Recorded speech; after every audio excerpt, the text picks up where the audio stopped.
2025년 6월 미국의 이민자 단속 정책에 항의하는 대규모 시위가 LA를 뒤덮었습니다. 그리고 그 와중 트럼프 주니어가 SNS에 루프탑 코리안 소환하나여 미국을 발칵 뒤집혔는데요.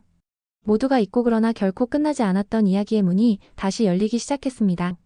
영상을 시청하신 후 마음에 드신다면 좋아요와 구독으로 응원해주세요. 저는 마이클 레이몬드입니다. 1992년 당시 LA 경찰청에서 고위 전략 책임자로 일했던 사람이죠. 지금은 70대 중반에 은퇴한 전직 경찰관으로 조용히 살고 있습니다. 2025년 어느 날 아침 커피를 마시며 소셜미디어를 보던 중 한 장의 이미지가 제 심장을 철렁하게 만들었습니다. Make Rooftop Korean Great Again이라는 글귀와 함께 1992년 폭동 당시 옥상에서 총을 든 한국인들의 사진이 올라와 있었어요. 젠장 저는 중얼거렸습니다. 그 사진을 보는 순간 33년 전의 기억이 생생하게 되살아났거든요.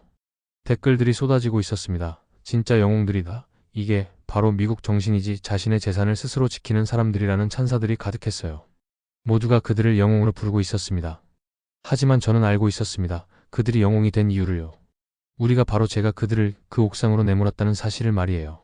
제 손이 떨렸습니다. 휴대폰을 놓고 거실을 서성거렸어요. 벽에 걸린 낡은 LA 경찰청 사진들이 저를 쳐다보고 있는 것 같았습니다. 나는 그날 침묵했다. 저는 속으로 고백했습니다. 1992년 4월 29일 로드니 킹 사건의 경찰관들이 무죄 판결을 받은 그날, 저는 LA 경찰청 작전실에서 폭동 초기 대응을 지휘하고 있었습니다. 그리고 그날 내린 결정들이 지금까지 제 가슴을 짓누르고 있어요. 휴대폰이 울렸습니다. 모르는 번호였어요. 마이클 레이몬드 씨죠? 저는 LA 타임스 기자 사라 존슨입니다. 1992년 폭동 30주년 특집 기사를 준비 중인데 인터뷰를 요청하고 싶어서 연락드렸어요. 저는 잠시 망설였습니다. 33년간 이 이야기를 피해왔거든요. 특히 루프탑 코리안에 대한 당시 경찰의 입장을 들어보고 싶습니다. 당신께서 현장 지휘관 중 한 분이셨다고 들었는데요. 루프탑 코리안이라고 하셨나요? 네, 요즘 소셜미디어에서 다시 화제가 되고 있어요. 그들의 용기와 자립정신을 칭찬하는 목소리가 높습니다. 저는 쓴웃음을 지었습니다. 용기와 자립정신이라니 그들에게 선택권이라도 있었던 것처럼 말하네요. 기자님, 혹시 인터뷰를 직접 만나서 할 수 있을까요? 전화로는 설명하기 어려운 이야기들이 있어서요. 물론입니다. 언제 시간이 되실까요? 내일 오후 2시 어떠세요? 베니스 비치 근처 카페에서 만나죠. 전화를 끊고 저는 오랫동안 창밖을 바라봤습니다. 태평양이 아련하게 보였어요. 33년간 침묵해왔던 진실을 이제 말할 때가 온 것 같았습니다. 그날 밤 저는 잠을 이룰 수 없었습니다. 1992년의 기억들이 파도처럼 밀려왔거든요. 작전실의 긴장감, 무전기에서 터져나오는 절망적인 현장 보고들, 그리고 제가 내린 그 치명적인 결정들 말이에요. 서랍에서 오래된 파일을 꺼냈습니다. 1992년 폭동 당시의 작전 계획서와 보고서들이었어요. 33년 전 제가 직접 작성한 문서들이죠. 종이가 누렇게 바랜 그 서류들을 보며 저는 다시 한번 깨달았습니다. 루프탑 코리아는 영웅이 아니었습니다. 그들은 우리가 버린 사람들이었어요. 우리의 실패가 만들어낸 비극의 주인공들이었습니다. 다음 날 오후 베니스 비치의 작은 카페에서 사라 존슨 기자를 만났습니다. 30대 중반의 젊은 여성이었어요. 진지한 표정으로 녹음기를 테이블에 놓고 있었습니다. 1992년 당시 상황부터 말씀해 주시겠어요? 사라가 물었습니다. 저는 커피를 한 모금 마시고 시작했습니다. 1992년 4월 29일 오후 3시 15분 로드니 킹 사건의 무죄 판결이 발표됐습니다. 저는 그때 LA 경찰청 작전실에 있었어요. 그날의 기억이 생생했습니다. 작전실 안은 긴장감으로 가득했어요. 모든 사람이 폭동 가능성을 예상하고 있었거든요. 판결 발표 직후부터 시위가 시작됐죠. 처음엔 평화로웠습니다. 하지만 오후 6시경부터 분위기가 달라지기 시작했어요. 그때 어떤 대응을 하셨나요? 저는 잠시 망설였습니다. 이 부분이 가장 말하기 어려운 대목이었거든요. 시 당국의 지침이 있었습니다. 도심 주요 구역에 병력을 집중 배치하라는 명령이었어요. 시청, 경찰청. 그리고 저는 목소리를 낮췄습니다. 부유한 백인 거주 지역들 말입니다. 코리아타운은 어떻게 됐나요? 이 질문이 나올 줄 알았습니다. 33년간 제 가슴을 짓눌러온 바로 그 질문이었어요. 코리아타운은 배제됐습니다. 저는 솔직하게 인정했습니다. 당시 상부에서는 한인 커뮤니티는 수능적이고 조직적이라서 문제없을 것이라고 판단했어요. 사실 그건 판단이 아니라 합리화였습니다. 우리는 단순히 코리아타운을 포기한 거였어요. 구체적으로 어떤 결정을 내리셨나요? 저는 깊이 숨을 들이쉬었습니다. 오후 7시경 플로렌스와 노르망디 교차로에서 폭동이 시작됐다는 보고가 들어왔어요. 그곳에서 남쪽으로 약 3마일 떨어진 곳이 코리아타운이었습니다. 그때의 상황이 눈앞에 펼쳐졌습니다. 작전실 벽에 걸린 거대한 LA 지도에 빨간 점들이 하나둘씩 늘어나고 있었어요. 폭동이 확산되는 지역들을 표시한 것이었습니다. 현장 지휘관들이 보고했습니다. 폭동이 남쪽으로 확산되고 있다. 코리아타운 쪽으로 향하고 있다고요. 그때 어떻게 대응하셨나요? 저는 말을 잇지 못했습니다. 33년 전 그 순간이 너무나 생생했거든요. 부국장이 저에게 말했었습니다. 마이클 병력이 부족해 우선순위를 정해야 한다고. 저는 지도를 보며 대답했었죠. 코리아타운은 나중에 처리하죠. 일단 도심과 웨스트사이드부터 보호합시다. 코리아타운 상인들은 스스로 해결할 겁니다. 제가 그때 한 말이었어요. 사라 기자가 다시 물었습니다. 왜 그런 판단을 내리셨나요? 정치적 압력이 있었습니다. 저는 솔직하게 말했습니다. 시장과 시의회, 그리고 부유한 지역구 시의원들의 압력이 컸어요. 베벌리힐스, 웨스트 할리우드, 브렌트우드 같은 곳들을 먼저 보호하라는 지시였습니다. 그리고 한인 커뮤니티는 정치적 발언권이 없었어요. 그들의 목소리는 시청에 닿지 않았습니다. 한인들이 무장했다는 보고는 언제 들어왔나요? 오후 10시경이었습니다. 현장 정찰팀이 보고했어요. 코리아타운 상점 옥상에 총을 든 시민들이 있다고요. 그 순간 저는 소름이 돋았었습니다. 민간인들이 총을 들고 있다는 것은 상황이 완전히 통제 불능 상태라는 뜻이었거든요. 그때 어떤 조치를 취하셨나요? 아무것도 하지 않았습니다. 저는 부끄러운 진실을 털어놨습니다. 오히려 다행이다라고 생각했어요. 그들이 스스로 해결하고 있으니까. 우리는 다른 곳에 신경 쓸 수 있다고 생각했습니다. 그게 바로 제 첫 번째 실수였어요. 시민들이 스스로 무장해야 하는 상황을 만든 것 자체가 우리의 실패였는데도 말이죠. 이틀째 되는 날 아침 상황은 더욱 심각해졌습니다. 밤새 코리아타운 곳곳에서 화재와 약탈이 발생했다는 보고가 계속 들어왔어요. 옥상에 총을 든 한국인들 때문에 대치 상황이 벌어지고 있습니다. 현장 지휘관의 보고였습니다. 저는 당시 그들을 어떻게 봤을까요? 솔직히 말하면 무장폭도로 간주했습니다.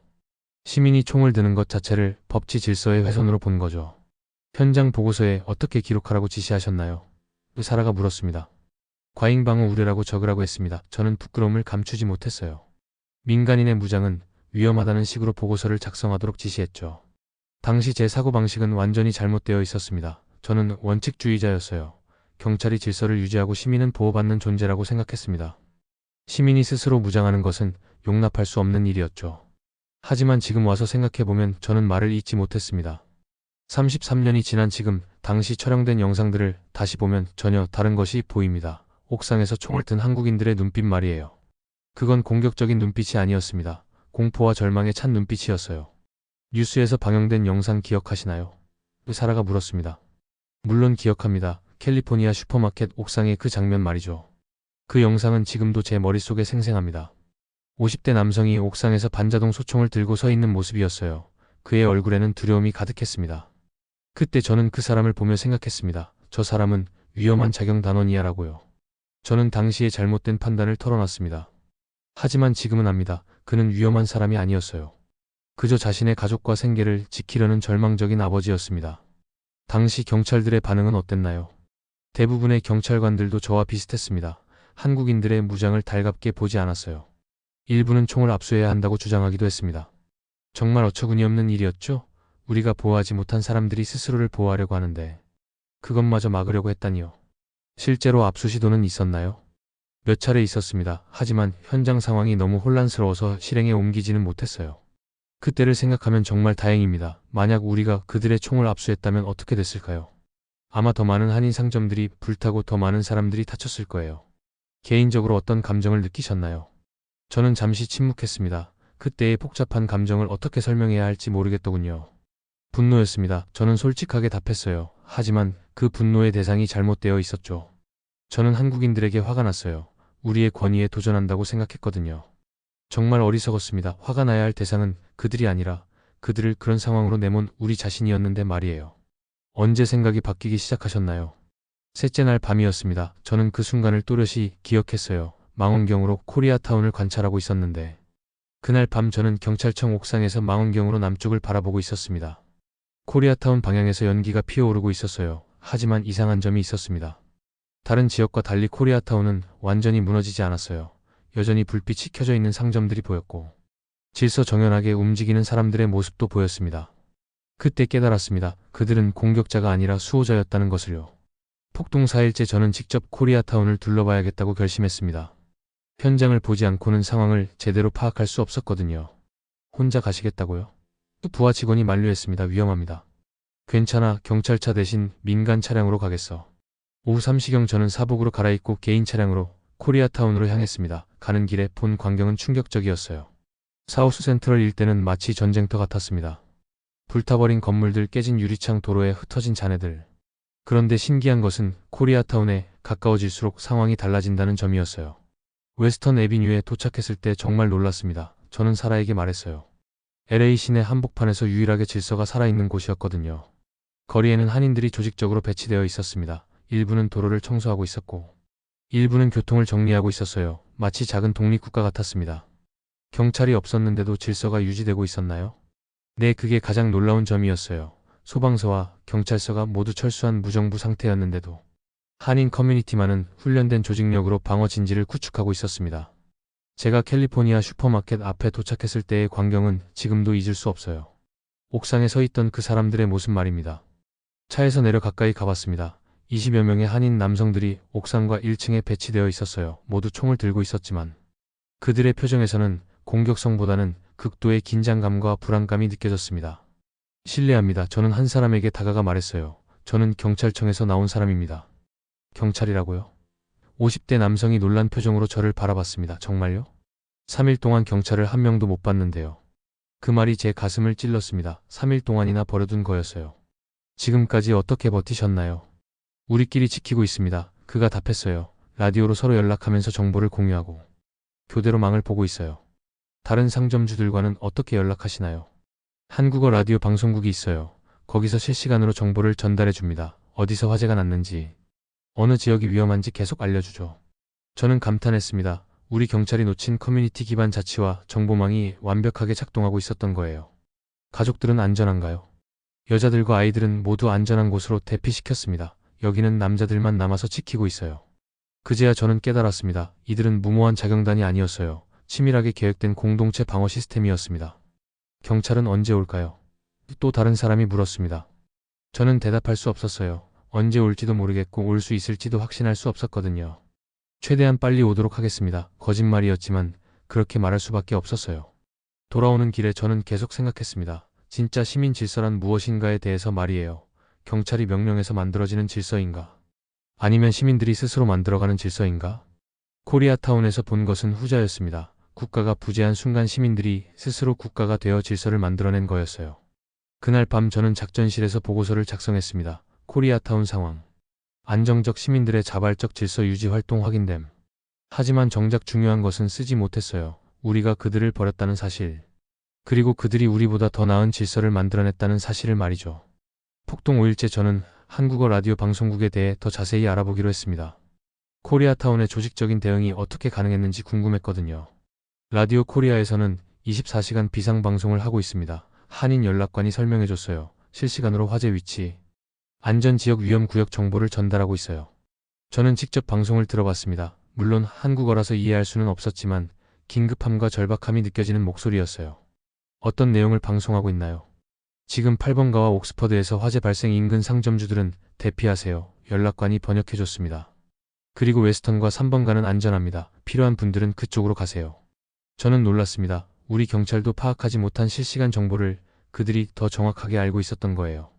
방송국에서는 구조 요청도 받고 있나요? 내 전화로 신고가 들어오면 즉시 방송으로 알려줍니다. 어느 상점에서 도움을 요청한다. 근처에 있는 분들은 도와달라는 식으로요. 이건 우리가 제공하지 못한 서비스였어요. 911에 신고해도 경찰이 오지 않는 상황에서 라디오 방송이 유일한 생명줄이었던 거죠. 더 놀라운 일이 있었습니다. 폭동 6일째 되는 날 라디오 방송의 내용이 바뀌기 시작했어요. 지금 뭐라고 방송하고 있나요? 제가 물었습니다. 연락관이 놀란 표정으로 답했어요. 흑인 커뮤니티에게 평화 메시지를 보내고 있습니다. 뭐라고요? 우리는 적이 아니다. 같은 소외받은 사람들끼리 싸우면 안 된다. 지금은 총이 아니라 목소리로 서로를 지킬 때다. 이런 내용을 방송하고 있어요. 저는 충격받았습니다. 자신들을 공격한 사람들에게 화해의 메시지를 보내고 있다니요. 실제로 그 효과가 나타나기 시작했습니다. 일부 흑인 청년들이 한인 상점 앞에 나타나서 우리는 적이 아니다라고 적힌 팻말을 들고 서기 시작했어요. 이런 일이 실제로 일어나고 있나요? 저는 현장 보고를 받으며 믿을 수 없었습니다. 네, 확인했습니다. 일부 지역에서 흑인과 한인이 함께 상점을 지키고 있다는 보고가 들어오고 있습니다. 이것은 정말 예상하지 못한 전개였어요. 폭동의 한가운데서 연대가 싹트고 있었던 거죠. 저는 그제야 깨달았습니다. 우리가 놓친 것이 얼마나 많았는지를요. 단순히 질서 유지에만 매달렸지 진짜 중요한 소통과 이해는 전혀 시도하지 않았던 거예요. 한국어 라디오는 언어의 장벽을 넘어 마음의 다리를 놓고 있었습니다. 그들은 총을 들고 있었지만 동시에 평화의 메시지도 전하고 있었어요. 정말 대단한 사람들이네요. 저는 연락관에게 말했습니다. 네, 하지만 너무 늦었어요. 연락관이 씁쓸하게 답했어요. 이미 너무 많은 상점이 불타버렸습니다. 200여 개가 넘을 거예요. 제 가슴이 먹먹해졌습니다. 만약 우리가 처음부터 그들과 소통했다면, 만약 우리가 그들의 목소리에 귀 기울였다면, 이런 비극은 막을 수 있었을 텐데요. 그날 밤 저는 라디오 코리아의 생방송을 계속 들었습니다. 한국어를 이해할 수는 없었지만 그 목소리에 담긴 간절함과 희망은 느낄 수 있었어요. 라디오에서 흘러나오는 음성은 절망적인 상황에서도 포기하지 않는 사람들의 의지였습니다. 무기보다 강한 것이 있다는 걸 그들이 보여주고 있었어요. 바로 공동체의 힘이었습니다. 폭동이 진정된 후 며칠 뒤 언론 보도가 시작됐습니다. 저는 신문과 TV 뉴스를 보며 또 다른 충격을 받았어요. 루프탑 코리안 위험한 자경단인가 영웅인가? 한 신문의 헤드라인이었습니다. 기사 내용은 더욱 심각했어요. 이국적 총잡이들의 무법천지, 경찰 권위에 도전하는 무장 시민들 같은 표현들이 가득했습니다. 이건 완전히 잘못된 보도야. 저는 혼잣말로 중얼거렸어요. 하지만 더 충격적인 사실을 알게 됐습니다. 이런 언론 프레임이 바로 제가 작성한 보고서를 근거로 한다는 것이었어요. 기자가 전화를 걸어왔습니다. 레이몬드 부국장님, 당시 작성하신 보고서에 보면 과잉방어, 우려라고 되어 있는데 이에 대해 설명해 주시겠어요? 저는 말문이 막혔습니다. 제가 쓴 보고서가 그들을 위험한 자경단으로 낙인 찍는 데 사용되고 있었던 거예요. 그건 당시 상황에서 한인들의 무장이 위험했다고 보시는 건가요? 아니, 그게 아니라 결국 저는 제대로 대답하지 못했습니다. 진실을 말하자니 우리 경찰의 무능력을 인정하는 셈이고 거짓말을 하자니 양심이 허락하지 않았거든요. 며칠 후 더욱 가슴 아픈 일이 벌어졌습니다. 한인 상인들과의 간담회가 열렸는데 거기서 들은 이야기들은 정말 충격적이었어요. 우리가 무슨 잘못을 했나요? 한 상인이 물었습니다. 우리는 그냥 살고 싶었을 뿐인데 왜 우리를 나쁜 사람들로 만드나요? 언론에서 우리를 총잡이라고 부르는데 우리가 누구를 쏘았나요? 우리는 그냥 지키려고 했을 뿐이에요. 경찰이 와달라고 전화했는데 아무도 안 왔어요. 그래서 우리가 지킨 건데 이제 와서 우리가 나쁘다고 하네요. 저는 그들의 말을 들으며 부끄러움을 느꼈습니다. 우리가 그들을 보호하지 못했을 뿐 아니라 그들의 명예마저 훼손하고 있었던 거예요. 미안합니다. 저는 작은 목소리로 말했습니다. 뭐가 미안하다는 거예요? 한 상인이 되물었어요. 우리가 여러분을 지켜드리지 못했습니다. 간담회장이 조용해졌습니다. 그들은 제가 사과할 거라고 예상하지 못했던 것 같았어요. 우리는 사과를 바라는 게 아니에요. 또 다른 상인이 말했습니다. 우리는 그냥 이해받고 싶어요. 우리가 왜 그럴 수밖에 없었는지 말이에요. 그럼 언론에 해명을 하시면 되잖아요. 말해도 안 믿잖아요. 그가 쓴웃음을 지으며 탑했어요. 우리가 뭘 말해도 변명이라고 하더라고요. 저는 그제야 깨달았습니다. 그들이 침묵하는 이유를 말이에요. 말해봤자 소용없다는 걸 알고 있었던 거죠.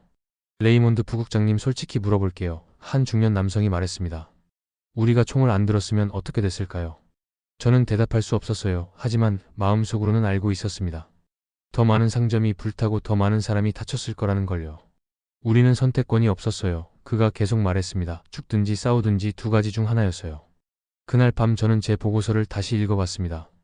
과잉방어 우려라는 표현이 그들에게 얼마나 큰 상처를 줬는지 이제야 알겠더군요. 저는 컴퓨터 앞에 앉아 새로운 보고서를 작성하기 시작했습니다. 진실을 담은 보고서를요. 코리아타운 주민들의 무장은 과잉방어가 아닌 정당방위였다. 경찰의 보호를 받지 못한 상황에서 그들이 취할 수 있는 유일한 선택이었다. 하지만 결국 그 보고서는 제출하지 못했습니다. 상부의 압력 때문이었어요. 이미 끝난 일을 다시 건드리지 말라는 지시였습니다. 그때부터 저는 침묵해야 했습니다. 33년간 말이에요. 폭동이 끝난 지 한 달 후 저는 다시 코리아타운을 방문했습니다. 폭구 상황을 점검하러 간 거였어요. 그런데 놀라운 광경을 목격했습니다. 코리아타운은 LA에서 가장 빠르게 복구되고 있었어요. 어떻게 이렇게 빨리 복구가 가능했을까요? 저는 한인의 관계자에게 물었습니다. 우리끼리 도왔어요. 그가 간단하게 답했습니다. 이웃 상점끼리 자재를 나누고 전기 기술자는 다른 가게부터 고쳐주고 목수는 자기 일 제쳐두고 남의 가게 수리해주고 그랬어요. 저는 감탄했습니다. 공동체의 힘이 이런 거구나 싶었어요. 실제로 거리를 걸어보니 곳곳에서 폭구 작업이 한창이었습니다. 불타버린 상점을 새로 짓고 있는 곳도 있었고 벽에 새 페인트를 칠하고 있는 사람들도 보였어요. 저기 보세요. 관계자가 한 상점을 가리켰습니다. 저 슈퍼마켓 사장님은 자기 가게는 피해가 별로 없었는데 완전히 불타버린 옆 상점 재건을 도와주고 있어요. 왜 그러시는 거죠? 함께 살아야 하니까요. 한 사람만 잘 되면 뭐해요. 동네 전체가 살아야죠. 저는 묵묵히 그 광경을 바라봤습니다. 그리고 혼자 생각했어요. 질서란 누가 지키라고 명령해서가 아니라 지킬 이유가 있을 때 생기는 것이구나. 경찰이 명령해서 만들어지는 질서가 아니라 사람들이 서로를 아끼고 공동체를 사랑하기 때문에 자연스럽게 생겨나는 질서 말이에요. 며칠 후 외신 기자들이 코리아타운을 취재하러 왔습니다. UN, BBC, 로이터 통신 기자들이었어요. 한국인들의 폭구 속도가 놀랍다는 보도가 나가고 있습니다. 한 기자가 말했습니다. 이들의 공동체 DNA에 주목하고 있어요. 공동체 DNA라는 표현이 인상적이었습니다. 그들에게는 정말 특별한 무언가가 있었어요.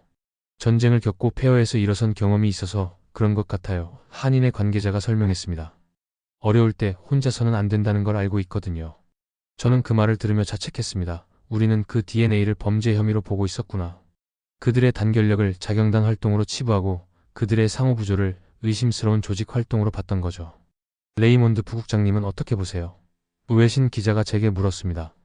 저는 잠시 망설였습니다. 그리고 조심스럽게 답했어요. 그들은 우리가 배워야 할 것들을 보여줬습니다. 진짜 공동체가 무엇인지 말이에요. 경찰로서 그들의 무장에 대해서는 어떻게 생각하시나요? 우리가 실패했을 때 그들이 스스로를 지킨 것입니다. 비판받아야 할 사람은 그들이 아니라 우리예요. 그 인터뷰가 방송된 후 저는 상부로부터 호출을 받았습니다. 마이클 너무 솔직한 것 아닌가? 우리 경찰청 이미지에 좋지 않아.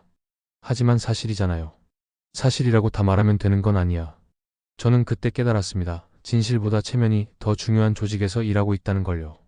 그날 밤 저는 코리아타운을 다시 한번 방문했습니다. 밤늦은 시간이었는데도 상점들에 불이 켜져 있었어요. 사람들이 복구 작업을 계속하고 있었습니다. 한 노인이 혼자서 상점 앞을 청소하고 있었어요. 저는 다가가서 물었습니다.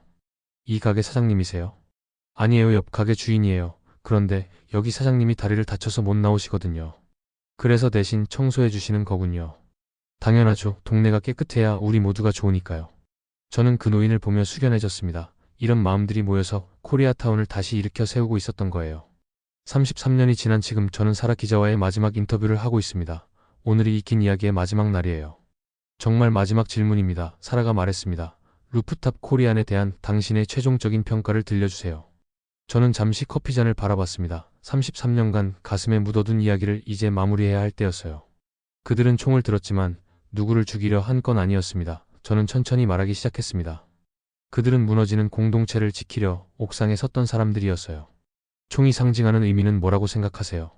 공격이 아니라 방어였습니다. 하지만 그것보다 더 중요한 건 저는 말을 잠시 멈췄어요. 총이 아니라 책임이 그들을 그 자리에 세운 겁니다. 사라가 고개를 끄덕였습니다. 책임이요? 내 가족에 대한 책임, 공동체에 대한 책임, 그리고 미래에 대한 책임이요.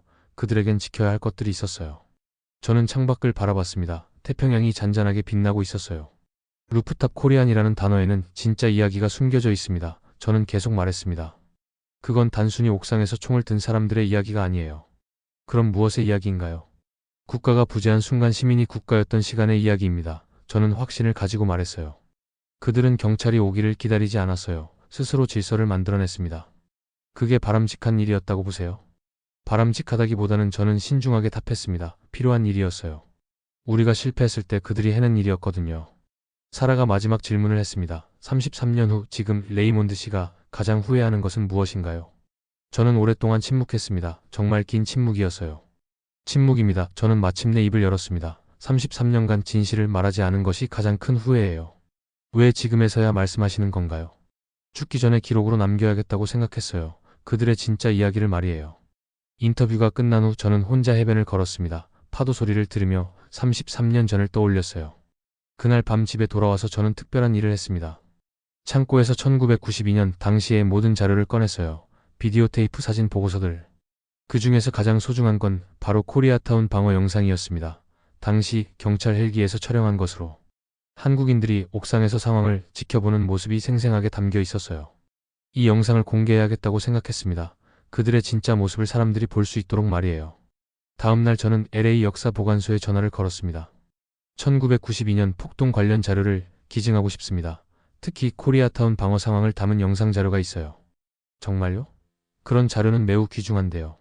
조건이 있습니다. 이 자료들은 교육 목적으로만 사용되어야 해요. 그리고 반드시 전체 맥락과 함께 공개되어야 합니다. 어떤 맥락 말씀이세요? 그들이 왜 총을 들 수밖에 없었는지, 우리가 왜 그들을 보호하지 못했는지에 대한 설명과 함께요. 그날 오후 저는 보관소에 모든 자료를 전달했습니다. 33년간 제 양심을 짓누르던 무거운 상자들이었어요. 마지막으로 저는 편지 한 통을 썼습니다. 1992년 그날 옥상에 섰던 모든 한국인들에게 보내는 편지였어요. 33년 늦은 사과입니다. 우리가 여러분을 지켜드리지 못해서 죄송합니다. 그리고 33년간 침묵해서 죄송합니다. 이제라도 진실을 말할 수 있게 되어 다행입니다. 여러분은 영웅이었습니다. 다만 그렇게 될 필요가 없었어야 했는데 우리가 실패했습니다. 편지를 다 쓰고 나니 마음이 한결 가벼워졌습니다. 33년간의 침묵이 마침내 끝났거든요. 저는 마이클 레이몬드입니다. 1992년 그날 침묵했던 경찰관이었지만 2025년 오늘 마침내 진실을 말하는 증인이 되었습니다. 루프탑 코리안 그들의 총은 아무도 겨누지 않았습니다. 그저 지켜야 할 소중한 것들을 향해 있었을 뿐이에요.